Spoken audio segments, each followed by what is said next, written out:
আজ ২১শে ফেব্রুয়ারি মহান শহীদ দিবস ও আন্তর্জাতিক মাতৃভাষা দিবস। একটি ভাষার জন্য জীবনদান মানব সভ্যতার ইতিহাসে যা বিরল। ১৯৫২ সালের এই দিনে মাতৃভাষার অধিকার প্রতিষ্ঠায় রাজপথে বুকের তাজা রক্ত ঢেলে দিয়েছিলেন বাংলার সূর্য সন্তানরা। তাদের আত্মত্যাগের বিনিময়েই বাংলা পেয়েছিল রাষ্ট্রভাষার স্বীকৃতি। ভাষা শহীদদের স্মরণে ও শ্রদ্ধা জানাতে আজ প্রভাত ফেরিতে লাখো মানুষ অংশ নেয়। জাতীয় পতাকা অর্ধনমিত রাখা হয়েছে এবং ওড়ানো হয়েছে কালো পতাকা। রাষ্ট্রীয়ভাবে দিবসটি পালনে নেওয়া হয়েছে নানা কর্মসূচি। পৃথকভাবে রাষ্ট্রপতি মোহাম্মদ শাহাবুদ্দিন ও অন্তর্বর্তীকালীন সরকারের প্রধান উপদেষ্টা অধ্যাপক ডক্টর ইউনুস ভাষা শহীদদের প্রতি শ্রদ্ধা জানিয়েছেন।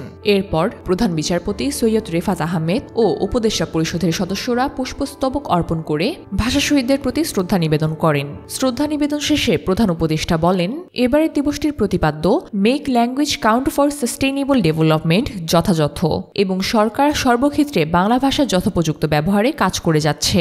এদিকে বাংলা একাডেমির আয়োজনে মাসব্যাপী বইমেলা চলছে, যেখানে লেখক পাঠকদের মিলন মেলা জমে উঠেছে। ১৯৯৯ সালে ইউনেস্কোর স্বীকৃতির পর ২০০০ সাল থেকে আন্তর্জাতিক মাতৃভাষা দিবস হিসাবে বিশ্বের ১৮৮টি দেশে পালিত হচ্ছে এই দিনটি। ২১শে মানে শুধু শোক নয়, ২১শে মানে চেতনার অগ্নিশিখা। ভাষা শহীদদের আত্মত্যাগ চিরস্মরণীয় হয়ে থাকবে।